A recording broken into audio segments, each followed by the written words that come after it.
मैं धर्मराज यादव जन कल्याण किसान एसोसिएशन का प्रदेश प्रमुख सचिव होने के नाते हमेशा हमारा संगठन आम जनमानस की समस्याओं को उजागर करने के लिए या उससे निपटने के लिए हर वक्त तैयार रहता है। आज ये जो रोड बनाया जा रहा है ये बिकौली से और ये गया है बांसा साइड, बांसा रोड गया है, इस पर रोड पेंटिंग कार्य चल रहा है।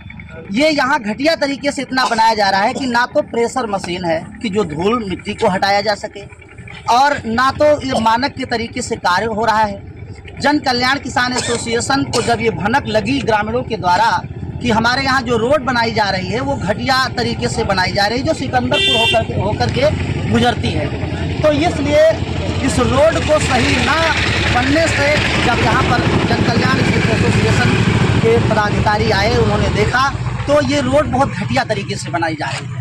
इस पर आवाज़ बुलंद करने के लिए हम यहाँ पर उपस्थित हुए हैं और इस रोड में जो भी बनाई गई है कितना घटिया तरीके से डामर का इस्तेमाल, गिट्टी का इस्तेमाल किया गया है कि ऐसे भी ये हफ्ते भर में ख़राब हो जाती है। वैसे भी मैं देख रहा हूं कि जहां पर भी रोडें बनाई जा रही हैं वो महीने 2 महीने की मेहमान होती हैं। एक तरफ जहां सरकार गड्ढा मुक्त होने की बात कर रही है, वहीं सड़क पेंटिंग कार्य में जब ये धांधली चल रही है, इस आवाज़ को बुलंद करने के लिए हम ग्रामीणों के साथ यहाँ पर उपस्थित हुए हैं। ये रोड तब तक नहीं अब बनेगी, जितनी बाकी रोड है ये तब तक नहीं बनेगी जब तक कोई उच्च अधिकारी यहाँ पर आकर के जिसको हम लोगों को संतुष्ट नहीं कराएगा इस बात के लिए कि जो रोड बनाई जा रही वो सही है। मेरे ख्याल से मेरी नज़र से ये बिल्कुल गलत है, इसलिए मैंने इसे रोक रखा है। ये कार्य तभी शुरू कराया जाएगा जब कोई उच्च अधिकारी आकर के हमें संतुष्ट कर देगा।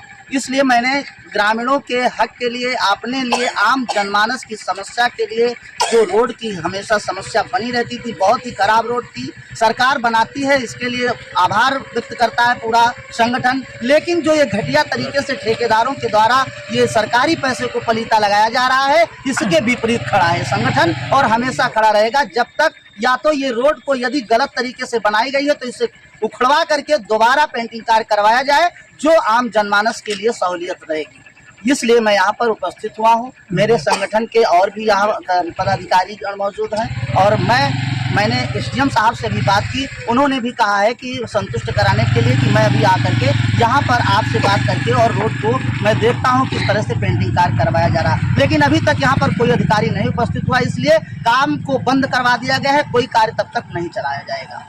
सर कितने दिन पहले बात किए थे एसडीएम साहब से? हमें लगभग आधा घंटे के ऊपर 30 मिनट के ऊपर हो रहा होगा। इससे पहले बात हुई, लोकेशन मैंने डाला है, वीडियो डाला है और जो रोड बनाई गई है मैंने देखा कि वो हाथ से ही रोड बटोर सकते हैं, आप इकट्ठा कर सकते हैं। जो गिट्टियाँ डाली गई वो डामर सहित वो धूल के ऊपर है, वो एक लेह नीचे बना है, जो लेह को आप उसके ऊपर से आप समेट सकते हैं और गिट्टी को एकत्र करके आप जैसे करकट डाला जाता है उस तरह से अलग फेंक सकते हैं। इस तरह की रोड बनाई गई है। प्रेशर मशीन नहीं? प्रेशर मशीन तो बिल्कुल कोई मानक का यहाँ पर सिस्टम ही नहीं है। मैंने देखा जो यहाँ पर लेबर काम कर रहे थे उनके ना तो उनको सेफ्टी दिया गया, ना तो उन्हें कोई पता है, ना हमारे यहाँ पर मौजूद है। यहाँ पर कोई ठेकेदार या कोई जो रोड बनाने वाले लोग उनको यहाँ पर बात करने के लिए आता ही नहीं, ना उसे पता है कि कहाँ से, किस फर्म से, कहाँ से बनाई जा रही है, ऐसा कुछ सामने नहीं आया। क्या नाबालिग बच्चे भी कार्य कर रहे हैं? हाँ, एक नाबालिग बच्चा भी था जिसके हाथ में कापी और कलम होना चाहिए। उससे इसलिए ठेकेदार करते हैं क्योंकि उसको कम पैसों पर ला करके ज्यादा कार्य ले लिया जाता है और कम पैसे उसे दे करके उसे घर भेज दिया जाता है। क्योंकि वो टीका टिप्पणी इसलिए नहीं करता क्योंकि उसकी उम्र कम है, बल्कि कार्य उससे ज्यादा करता है। एक व्यक्ति से, एक लड़का जो नाबालिग है वो कार्य ज्यादा करता है, लेकिन उसका मेहनताना ये ठेकेदार अपना बचा के रख लेते हैं और 150 पकड़ा कर उससे निकाल। सरकार शिक्षा मुहैया मुफ्त करा रही है, खाना मुफ्त करा रही है, ड्रेस मुफ्त दे रही है, उसके बावजूद भी ये नाबालिग बच्चे इस पर लगाम सरकार कस रही है, नहीं कर। देखिए, हमारा संगठन जो है हमेशा इस बात की आवाज को बुलंद करने में लगा रहता है कि यदि कोई ऐसा हो रहा है कार्य तो उसके ऊपर कार्रवाई होनी चाहिए। वो ठेकेदार या जो भी उससे संलिप्त अधिकारी कर्मचारी हैं उनके ऊपर कार्रवाई होनी चाहिए और शासन प्रशासन तक ये हमेशा हम आम जनमानस की आवाज को बुलंद करते रहते हैं।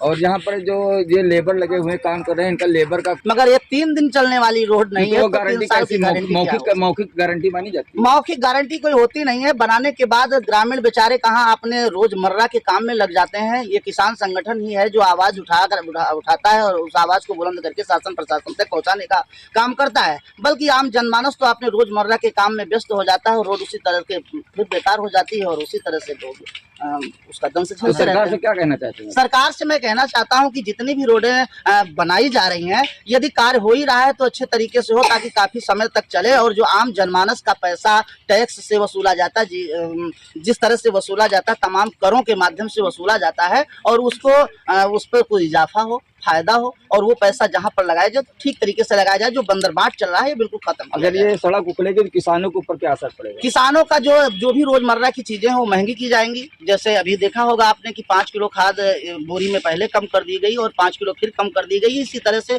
दाम वही रहेगा और पैसा उतना ही। लेकिन उसमें सरकार ये कह रही है कि 5 किलो खाद आदमी यानी व्यक्ति जो है कमजोर हो रहा है, उसके तो मेरे ख्याल से भार उठाने में जो सक्षम नहीं है तो उसके हिसाब से पैसे भी उसकी मार्जिन कम कर देना चाहिए।